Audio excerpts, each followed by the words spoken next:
বন্ধুরা, আমরা যে ফাইনালি সেবক রংপুর রেল প্রজেক্টের ভিডিও অনেক দিয়েছি আপনাদেরকে, কিন্তু আমি আজকে ভাবলাম যে সেবক রংপুর রেল প্রজেক্টের যে রংপুর সাইডে বা আশপাশের সাইডে যে গ্রামগুলো আছে, সেই গ্রামগুলো আপনাদের ভিডিওর মধ্যে তুলে ধরি যে গ্রামগুলো কেমন দেখতে। তো আজকে নেপালি একটা গ্রামে এসেছি, যেটা নয়া কামানি গ্রাম বলে। তো মানুষ এইখান দিয়ে অনেক ঘুরতে আসে, কিন্তু এই গ্রামটাকে কোনো দিন ভিজিট করে না। তো আমি দেখলাম যে এই গ্রামটা আজকে আপনাদের তুলে ধরি, গ্রামটা কেমন লাগে আপনারা বলুন। রাস্তার পাশ দিয়ে যে সিঁড়িটা উপর দিকে বয়ে গেছে, এটা একটা একটা ছোট্ট নেপালি গ্রামে যাব। সেই গ্রামটির নাম হচ্ছে নয়া কামান। আর এই সিঁড়ি জঙ্গল দিয়ে উপর দিকে উঠবো বন্ধুরা। আর আপনারা সিঁড়ি উপর থেকে দেখা যাচ্ছে, দেখতে পাচ্ছেন ওই সামনের সাইডটা হচ্ছে সিকিম সাইড, ওই উল্টো দিকটায়। আর এই রাস্তাটা বেঙ্গল সাইড দিয়ে গিয়ে আমরা 13 নম্বর সেবক রংপুর রেল প্রজেক্টের 13 নম্বর টানেলে গিয়ে পৌঁছেছি। আর ওই দেখছেন পিলারগুলো, ওটা 17 নম্বর ব্রিজের পিলার। আর এই জঙ্গল দিয়ে সিঁড়ি দিয়ে উপর দিকে উঠবো। আর এই সিঁড়িটা দিয়ে উপরে ওঠা একটা খুব কষ্টকর, আমিও বুঝতে পারছি বন্ধুরা। তো দেখতে পাচ্ছেন কত সুন্দর একটা ন্যাচারাল ভিউটা দেখুন আপনারা। এই ছোট্ট অফবিট গ্রামটি কিভাবে আসবেন? আপনারা নিশ্চয়ই কালিম্পং ডিস্ট্রিক্টের ইচ্ছেগাঁও, রামধেনু, বারমেঘ ঘুরতে এসেছেন নিশ্চয়ই। বারমেঘ থেকে 5 কিলোমিটার দূরে অবস্থিত নয়া কামান গ্রামটি নেপালি গ্রাম। চলুন দেখে আসি, ঘুরে আসি। আজকে ফাইনালি এতটা উঁচুতে উঠেছি, আর আমার সঙ্গে আছে আমজাদ ভাই আছে, ও আমার সঙ্গে যাচ্ছে। দেখি কতটা এই গ্রামটা ভালো লাগে। কি আমজাদ ভাই, কেমন লাগছে বলো? ভালোই লাগছে। হ্যাঁ, এই গ্রামটা একদম পরিবেশটা খুবই ভালো না? খুবই ভালো পরিবেশ। কিন্তু এরা যাতায়াত করার রাস্তাগুলো যে মেন রোড নয়, এটা নেপালি যে গ্রামটা ঘুরতে এসেছি, দেখুন তাদের যে একটা পাহাড়ি অঞ্চলে কিভাবে থাকে মানুষ, এখানে যে বসবাস করে। এই যে ছোট একটা রোড দিয়ে যায় মানে গ্রামটার মধ্যে দিয়ে, দেখুন এই গ্রামটার মধ্যে দিয়ে যায়। এই যে একটা এই পার থেকে ওই পারে একটা যে গ্যাপ আছে, যে জল পড়ছে এটা, তো দেখুন এটা মানে লাঠি দিয়ে বা গাছে গুঁড়ি দিয়ে তৈরি করেছে এটা, এই পার থেকে ওপারে যাওয়ার জন্য। আর বন্ধুরা দেখতে পাচ্ছেন, এই যে দেখাচ্ছি এটা, এই যে পাইপ লাইনটা দেখছেন, এই পাইপ লাইনটা এদের জল সংগ্রহ করে নিচে নিয়ে যায়। এই জলগুলি খাওয়া দাওয়া করে এটা। এইখানে দেখতে পাচ্ছেন, দেখাচ্ছি আপনাদেরকে। এই যে দেখুন জলটা কত সুন্দর একটা জল, এই পাইপ লাইন দিয়ে গ্রামে গ্রামে জল পৌঁছায়। দেখতে পাচ্ছেন বন্ধুরা। দেখুন আমজাদ ভাই আগেই ঠান্ডা জলে মুখ ধুতে আরম্ভ করে দিয়েছে। খুব ঠান্ডা নয় জলটা? খুব ঠান্ডা জল। এই জলটা দেখতে পাচ্ছেন, পাহাড়ি অঞ্চলে জলটা বেরোচ্ছে পাহাড়ে গা দিয়ে। আর এই পাইপ লাইন লাগিয়ে মানে গ্রামে গ্রামে জল পৌঁছায় এই পাইপ লাইনটা দিয়ে। আজকে অনেকটা উপরে উঠেছি, এখনও পর্যন্ত গ্রামটা এখনও পৌঁছাতে পারিনি। আর দ্বিতীয় কথা হচ্ছে, পাহাড়ি মানুষদের জীবনযাপনটা দেখুন কত কষ্টকর। দেখুন, যে আপনারা ঘুরতে আসেন বোঝেন না কোনো দিন যে জলটা কীভাবে সংগ্রহ করে পাহাড়ি মানুষরা। এই দেখতে পাচ্ছেন এই ড্রামটার মধ্যে উপর থেকে যে পাইপ লাইনটা আসছে, আর এই পাইপ লাইন দিয়ে দেখুন নিচে যে একটা গ্রাম আছে বা দোকান আছে, এগুলো জলগুলো পৌঁছায়। তো মানুষ দেখেনি এখনও যে পাহাড়ি অঞ্চলে মানুষরা কত কষ্ট করে জীবনযাপন করছে। তো আমরা এই ভিডিওর মধ্যে দেখাচ্ছি বন্ধুরা, তুলে ধরছি যে গ্রামের থেকে যে জলগুলো আসে শহরের দিকে যায়। আপনারা দেখতেই পাচ্ছেন বন্ধুরা, এরকম ধরনের ড্রামে সংগ্রহ করে তারপরে জল যায়। তো আপনারা বুঝতে পারছেন পাহাড়ি মানুষদের কত জীবনযাপনটা কষ্ট। তো চলুন বন্ধুরা আরও গ্রামের দিকে যাই, গ্রামটা কি আছে না আছে আমরা দেখাবো। এইখান থেকে একটু আরও উঁচুতে গেলে প্রথম গ্রামটা পাবো, যেটা নেপালিদের জীবনযাপন কীভাবে চলছে বা কীভাবে এরা থাকে, সেটা আপনাদের ভিডিওর মাধ্যমে তুলে ধরবো। ভাবা যায় এত একটা ভালো একটা ইম্পর্টেন্ট জায়গায় এসেছি, এত জঙ্গল মুক্ত পরিবেশ, তো মানুষ এত কষ্টকর করে এখানে, মানে নেপালি মানুষরা। দেখতেই পাচ্ছেন, আমরা তো একদিনের জন্য এসেছি, মানে ঘাম ছুটে যাচ্ছে বন্ধুরা। কিন্তু মানুষ যখন নেপালি মানুষ প্রতিদিন যায় এখান দিয়ে, রাস্তা দিয়ে যায়, তাদের জীবনযাপনটা কেমন আর কষ্টকর দেখুন। যদি ধরুন পড়াশোনা শিখতে আসে বা কোনো চাকরিও করে সে, সেই রাস্তা দিয়ে প্রতিদিন তাকে যেতে হবে, আসতে হবে এই গ্রামে ঘুরতে গেলে বা বাজার সবজি সব কিছু করতে গেলে। কত কষ্টকর করে এরা নেপালি মানুষরা। তো নেপালি মানুষরা কীভাবে থাকে সেটা আমরা দেখবো আজকে। দেখতেই পাচ্ছেন এই জঙ্গলের মধ্যে দিয়ে যখন যাচ্ছি একটা সুন্দর একটা পরিবেশ বলতে পারেন। আর ঝিঝি পোকার ডাক শোনা যাচ্ছে এখন। তো বন্ধুরা ফাইনালি আমরা গ্রামটার মধ্যে আসছি, আর ঝিঝি পোকার ডাকটা অসম্ভব লাগছে একদম। শুনতেই পাচ্ছেন আপনারা যে ঝিঝি পোকার ডাকটা কেমন। এইখানে এলে দেখবেন আপনারা, আসুন এখানটায়। আর এদের মানুষদের খুব কষ্টকর জীবনযাপন। দেখতেই পাচ্ছেন একটা মানুষ আসছে, নেপালি মানুষ কাজ করার জন্য। বন্ধুরা একটা সিস্টেম দেখলাম এখানে, খুব ভালো লাগলো সিস্টেমটা, যে এতটা উপরে আসার পর এই যে রাস্তাটা বেয়ে এলাম, আমরা এতটা কষ্ট করে এলাম, তা দেখুন এখানে নেপালি মানুষরা কত সুন্দর একটা জিনিস তৈরি করেছে। এটা বিশ্রামের জন্যে, মানে বসে আপনি যদি ক্লান্ত হয়ে পড়েন তো বিশ্রামের জন্য দেখুন এখানে এই একটা ছোট্ট একটা ঘর করে দিয়েছে।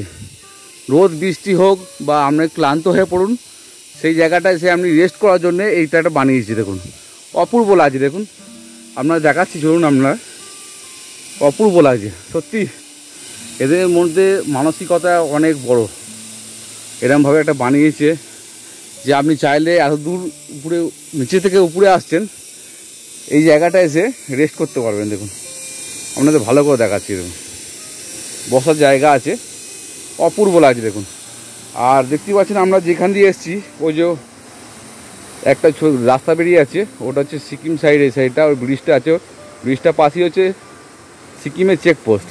আর এই রঙ্গলি নদী, দেখুন গ্রামটার মধ্যে প্রবেশ করলাম এখন। আর এরকম গ্রামের ছোটো ছোটো ঘরগুলো দেখুন কত সুন্দর লাগছে, সুপারি গাছ আছে এখানে। আর এই ছোটো ছোটো ঘরগুলো দেখেছেন কত সুন্দর লাগছে। দেখতে পাচ্ছেন গ্রামটা প্রথম প্রবেশ করার পরেই কত সুন্দর একটা পরিবেশ দেখুন একটা। এই পরিবেশ কিন্তু আপনাকে মনোমুগ্ধ করবে, বারবার হাতছানি দেবে যে গ্রামটার মধ্যে একবার আসার জন্য। বন্ধুরা ফাইনালি যে গ্রামটা পৌঁছে গেছি। আপনাদের এই পরিবেশটা কেমন লাগছে আমরা কমেন্ট বক্সে কমেন্ট করে জানান বন্ধুরা। ফাইনালি তাতে এদিক দিয়ে একটা রাস্তা আছে, এদিক দিয়ে রাস্তা আছে, এবার কোন দিক দিয়ে যাবো, গ্রামটার মধ্যে ঢুকবো সেটা বুঝতে পারছি না। দেখুন এটা সুন্দর একটা গ্রামটা সত্যি আসলেও আপনাদের মন ভরে যাবে। এটা আমার সুপারি গাছ। এই পাহাড়ি অঞ্চলে এসেছি, এই যে গাছটা দেখতে পাচ্ছেন, এই ফলগুলো দেখতে পাচ্ছেন, এই ফলগুলো আপনারা যদি জানেন কি ফল এটা, তো কমেন্ট বক্সে বলতে পারেন আপনারা। এই দেখুন কত সুন্দর ফলগুলো লাগছে। सब्सक्राइब कीजिए घोषनाथ को, और आप बहुत अच्छा चैनल है, 1 मिलियन होने वाला है। দেখুন মানুষটা এদের মানে কতটা একদম শান্ত, মানে এখানে ঘুরতে এসেছি আমরা। এই গাঁদা ফুলকে সাই पात्री बोले, जो दशहरा में लगाता है ना, वही है। ये मंदिर है क्या? हाँ ये मंदिर है। अच्छा, एक ग्राम में क्या क्या घूमने जाएगा है? गांव में ग्राउंड है, उधर रबर प्लांटेशन है, ऊपर जाए, ऊपर से व्यू अच्छा दिखेगा। अच्छा देगा ना। इधर वो बंगला भी है, वो बांग्ला टूटा हुआ जो बांग्ला हुआ ना, उधर जाने से पूरा रंपू का व्यू मिलेगा। अच्छा अच्छा, बहुत अच्छा गांव है तो आपका। যে এখানে মানুষগুলো কত মানে ক্রিটিক্যাল নয়, মানে মানে খুবই ভালো মানুষ এগুলো দেখতে পাচ্ছেন। আর এই ভাইয়ের কাছে এলাম, এই গ্রামে এসে শুনতে পেলাম অনেক কিছু দেখার আছে। আর একটু আগে গেলেও ভাই হাই হ্যালো हेलो, ফির মিলেগা। हाँ फिर मिलेगा। এই রাস্তা এইখানে ভেতর দিয়ে নাকি, এই বাড়ির ভেতর দিয়ে রাস্তা নাকি এটা? বাড়ির ভিতর দিয়ে রাস্তা। সত্যি এটা অসম্ভব, এটা ভালোই লাগছে, মানে দুদিকে বাড়ি আর মাঝখান দিয়ে রাস্তা আছে ছোট ছোট। দেখতে পাচ্ছেন বন্ধুরা, এরকম একটা জায়গা আসতে পেয়ে খুবই ভালো লাগছে। মানুষের জীবনযাপনটা এই রাস্তা দিয়ে যাচ্ছি, কত সুন্দর লাগছে দেখুন। বিড়ালটা দেখুন, বিড়ালটা বাচ্চা, হাই হ্যালো, কত সুন্দর দেখুন। এখানে বাড়িগুলো দেখুন কত সুন্দর। এটা কিন্তু বাঁশ, এগুলো মনে হচ্ছে বাঁশের, এটা বাঁশ দিয়ে তৈরি করেছে। বাড়িটা খুব সুন্দর বাড়ি দেখুন। আর এরকম প্লান্টেশন বসিয়েছে, মানে টবের মধ্যে প্লান্ট বসিয়েছে, গাছ বসিয়েছে। এরকম একটা গ্রামে আসবো, দেখবো যে এরকম পরিবেশটা মুগ্ধ করছে পরিবেশটা। আপনারাও আসতে পারেন। আর দেখুন গাছগুলো কেমন ছেঁটেছে দেখুন, মানে ছাঁটা ছাঁটা একদম, কত সুন্দর লাগছে দেখুন। আর বেশিরভাগটা এটা কাঠের বাড়িগুলো দেখা যাচ্ছে, ছোটো ছোটো কাঠের বাড়ি, কারণ ঠান্ডা এরিয়ার বাড়ি তো, কাঠে না হলে ঠান্ডা আরও বেশি লাগবে। আর সবথেকে আমার ভালো লেগেছে এটা যে এই গ্রামের মধ্যে দিয়ে এসেছি, দুদিকে বাড়ি আছে, আর দেখতে পাচ্ছেন যে রাস্তাটা, এই গ্রামের যে রাস্তাটা আছে, দুটো বাড়ি, দুদিকে বাড়ি আছে, আর মাঝখান দিয়ে রাস্তাটা, মানে যেতেও ভয় লাগছে যে কেউ কিছু যদি বলে। দেখুন মানুষটা বসে আছে দেখুন, হ্যাঁ এই দেখুন রান্নাঘর, এদের কেমন জীবনযাপনটা দেখুন, রান্নাঘর আছে, রান্না করে এখানে কাঠের ইয়ে দিয়ে, সব কাঠ রাখা আছে এখানে রান্না করে। জায়গাটা দেখতে পাচ্ছেন বন্ধুরা কত সুন্দর লাগছে দেখুন, এই যে রান্নাঘর দেখুন, এটা কত সুন্দর। এদের জীবন বা জীবিকাটা দেখলে এদের আশ্চর্য লাগে। ঘরের সামনে এরকম গাছ প্লান্ট, মানে গাছ লাগানো আছে টবের মধ্যে, সুন্দর একটা জায়গায়, সুন্দর একটা পরিবেশের মধ্যে এরকম যে মানুষরা থাকে, আমারও ভালো লাগছে। আর আমরা ভিডিওর মাধ্যমে বলুন কেমন লাগছে। এগুলো সব কচু গাছ দেখুন, দেখতে কচু গাছের মতন, কিন্তু বিভিন্ন রকম পাতার রঙগুলো দেখুন। আমাদের ভাই কেমন লাগছে বলো গ্রামটা? খুবই সুন্দর, খুব সুন্দর গ্রামটা, খুবই সুন্দর লাগছে। তো তুমি এত উপর থেকে এসছো, কিছু মনে হলো এখন এসে উপরটা এসে? তো মনে হলো যে এটা স্বর্গ বলে, স্বর্গ লাগছে আমরা, ঠান্ডা ঠান্ডা একটু, আগে যে গরমটা ছিল সেটা এখন অনেকটা ঠান্ডা হয়েছে। কিন্তু বাড়িটা দেখেছো কত সুন্দর একটা বাড়ি দেখেছো, যে বাড়ির মানুষরা দেখতেই পাচ্ছি না, হয়তো ভেতরে আছে, কিন্তু এই ফুটবল গ্রাউন্ডের সামনে যে বাড়িটা আছে অপূর্ব লাগলো আমার। আর আমরা দেখাচ্ছি যে ফুটবল গ্রাউন্ড একটা, মানে নেপালি মানুষরা ফুটবল খেলতে ভালোবাসে। এই যে ফুটবল গ্রাউন্ড, এটা ছোট্ট একটা ফুটবল গ্রাউন্ড, এর মধ্যে সব কিছু আছে দেখুন, দেখতে পাচ্ছেন বন্ধুরা, এটা হচ্ছে ফুটবল গ্রাউন্ড।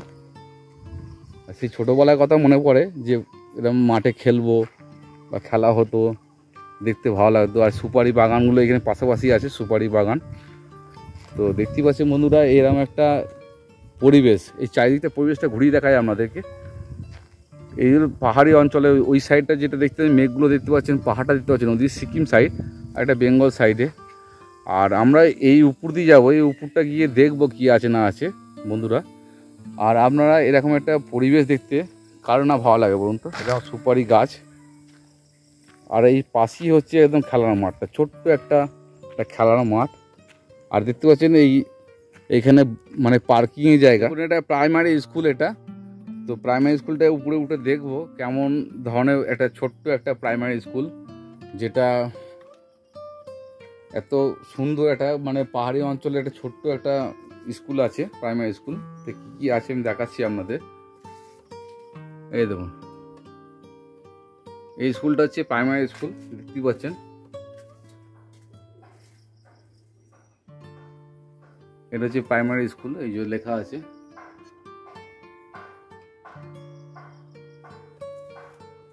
আর দেখতে পাচ্ছেন বন্ধুরা এইসব জিনিস পোস্টার লাগানো আছে, এগুলো সব কাঠের, এখনও পর্যন্ত কাঠের চলছে। আপনি ভাবুন, এগুলো দরজাগুলো জানলাগুলো কাঠের এখনও। হ্যাঁ, তো এরকম একটা ছোট্ট একটা স্কুল নেপালি গ্রামের মধ্যে অবস্থিত। এই ছোট্ট স্কুলে এখনও চলছে, স্কুলগুলো, মানুষগুলো আসে। আপনারা আসতে পারেন, এখানে ভিজিট করতে পারেন, এরকম একটা ছোট্ট একটা অফবিট গ্রামে, নেপালি গ্রামে। তো আমি সাজেশান দেবো এখানে আসুন ঘুরতে। আর এটা মনে হচ্ছে মিড ডে মিলের জন্য রান্না করা হয়। আর বাচ্চাদের দেখতেই পাচ্ছেন এখানে হাত ধোয়ার ব্যবস্থাও আছে, পাইপ লাইনও আছে, জল আসে এখান থেকে পাহাড়ি অঞ্চল থেকে। আর এরকম একটা পরিবেশ দিয়ে একটা খেলার মাঠের পাশেই যে আপনার ছোট্ট একটা প্রাইমারি স্কুল আছে, এটা ভালো লাগলো, দেখে ভালো লাগলো। চলুন আরও দেখি কি আছে গ্রামটার মধ্যে দিয়ে। দেখুন বন্ধুরা, একটা ছোট্ট একটা রাস্তা পেয়েছি, একদম গ্রামের উপর দিকে এসেছি। আর ভিউগুলো দেখুন, অসম্ভব ভিউগুলো লাগছে দেখুন, দেখতেই পাচ্ছেন। আর আমরা এসেছি এই যে ম্যানুয়ালি, মানে ছোটো একটা রাস্তা, মানে হাঁটা পথের রাস্তায় এসেছি আমরা। আর এখানে একটা দেখুন কত সুন্দর একটা বাড়ি বানিয়েছে। একটা দোকানে এসেছি, খুবই গরম, নিচে থেকে যখন এলাম খুবই গরম, বুঝতেই পারছেন বন্ধুরা। আর এই দোকানে একটুখানি ঠান্ডা কিছু খাবো, একটু ঠান্ডা নিয়েছি। বেশি ঠান্ডা খেলে হয়তো শরীর খারাপ হবে, একটু ঠান্ডা নিয়ে এই দোকানে একটু বসে একটু বিশ্রাম নেওয়ার পর তারপর আবার একটু এগোবো। দেখুন এখানে মানুষ জল খায়, এই জলই খায়। দেখুন আমরা যখন আসেন, যখন সিকিমে বা কোনো পাহাড়ি অঞ্চলে এই সব জল সংগ্রহ করে কিন্তু মিশে যায় পাহাড়ি অঞ্চল থেকে। আর এই যে ভেতরতে দেখুন, দেখাচ্ছি আপনাদেরকে, এরকম জল পাহাড়ি অঞ্চলে গা দিয়ে নেমে আসে। আর এসব জলই নিচে শহরের দিকে যে পাইপ লাইন লাগিয়ে ওদিকে যায়। দেখতে পাচ্ছেন বন্ধুরা, এসব জল মিশে যায়। যে আমরা পাহাড়ি অঞ্চলে আসেন, ভাবেন যে খুব জল ভালো, জল খেতে ভালো, তো এইসব জল। আমজাদ ভাই এখন যাচ্ছে, আর বড্ড উঁচু নিচু রাস্তা তো বন্ধুরা, পাহাড়ি অঞ্চলে একটু কষ্ট আছে, কষ্ট করেই যাচ্ছি এখান থেকে। আর এরকম ন্যাচুরাল একটা পরিবেশের মধ্যেই যাওয়া কত সুন্দর সৌভাগ্য এটা আমাদের, আমি ভাবছি। তো এখান দিয়ে রাস্তাটা দিয়ে যাচ্ছি, আর এই রাস্তা দিয়ে যাওয়ার পর বলছে যে সেবক রংপুর রেল প্রজেক্টের 13 নম্বর টানেলটা আছে, এই টানেলের উপর দিয়েই যাচ্ছি বলছে। এই নিচের দিকটায় আপনার টানেল আছে, আর জঙ্গলের মধ্যে দিয়ে এই টানেলটার ওখান দিয়ে যাবো, দেখবো ওখান থেকে টানেলটা কেমন লাগে, সিকিম রাজ্যটা কেমন লাগে এখান থেকে। এটা বেঙ্গল রাজ্য, পশ্চিমবঙ্গ রাজ্য এটা, আর ওই সাইডটা বেঙ্গল রাজ্য। তো দেখবো 13 নম্বর টানেলটা কেমন। দেখুন বন্ধুরা, আজকে যে জায়গাটা এসেছি ওই সাইডটা পুরোটা সিকিম, দেখতে পাচ্ছেন ওটা পুরো সিকিম। আর ওই যে ছোটো ব্রিজটা আছে দেখতে পাচ্ছেন, ওটা জুম করে দেখাচ্ছি আপনাদের। এই দেখুন, জুম করে দেখুন, দেখাচ্ছি আপনাদের। এটা হচ্ছে সিকিমে অটল সেতু, ওটা অটল সেতু দেখলেন। এই যে দেখতে পাচ্ছেন, এগুলো হচ্ছে সিকিম, এই পুরোটা সিকিম। এই ঘরগুলো দেখতে পাচ্ছেন সিকিম, আছে রঙ্গলি নদী এটা। আর দেখুন বন্ধুরা, এই জায়গাটা দেখুন, সিকিমে 14 নম্বর টানেল ওটা, ওই পাড়ে দেখতে পাচ্ছেন। আর এই দেখুন 17 নম্বর ব্রিজটা, যেটা 17 নম্বর ব্রিজ হবে, যে 3টে পিলার আছে, এই পিলারটা। আর হচ্ছে এইটা হচ্ছে 13 নম্বর টানেল। সেবক রংপুর রেল প্রজেক্টের 13 নম্বর টানেল থেকে যখন আপনার ট্রেনটা বেরোবে, ট্রেনটা যখন এই ব্রিজের উপর দিয়ে যাবে, এই অসম্ভব ভিউগুলো আপনাদের চোখে পড়বে। আর এই পাশেই দেখুন, দেখতে পাচ্ছেন এই ছোটো ছোটো ঘরগুলো লাল রঙের, আর এই সবুজ রঙের টিনটা দেখতে পাচ্ছেন, এটা হচ্ছে সিকিমে হচ্ছে পাওয়ার হাউস, এটা জলবিদ্যুৎ প্রকল্প। দেখতে পাচ্ছি ওই জলটা বেরোচ্ছে এখান দিয়ে, ওই জলটা এখান দিয়ে বেরোচ্ছে, আর এটা সিকিমে পাওয়ার হাউস এটা, দেখতে পাচ্ছেন বন্ধুরা। আজকে যে নেপালি গ্রামটা ঘুরে ঘুরে দেখালাম, তো গ্রামটা কেমন লাগছে আপনারা কমেন্ট বক্সে কমেন্ট করুন বন্ধুরা। আর আপনারা যেই গ্রামটা দেখলেন, ন্যাচুরাল একটা গ্রাম দেখালাম, বা আপনারা ভিজিট করতে পারেন এখানে এসে। বন্ধুরা, যদি এই গ্রামটা যদি ভালো লেগে থাকে, তো ভিডিওটা যদি ভালো লেগে থাকে, চ্যানেলটা অতি অবশ্যই সাবস্ক্রাইব করুন, লাইক করুন, শেয়ার করুন বন্ধুরা। আর এরকম যদি ভিডিও, পাহাড়ি অঞ্চলের ভিডিও আপনি দেখতে চান আমার, তো চ্যানেলটা অতি অবশ্যই সাবস্ক্রাইব করুন। সুস্থ থাকুন বন্ধুরা, ভালো থাকুন। পরের ভিডিওতে আবার দেখা হবে। টাটা, বাই বাই বন্ধুরা।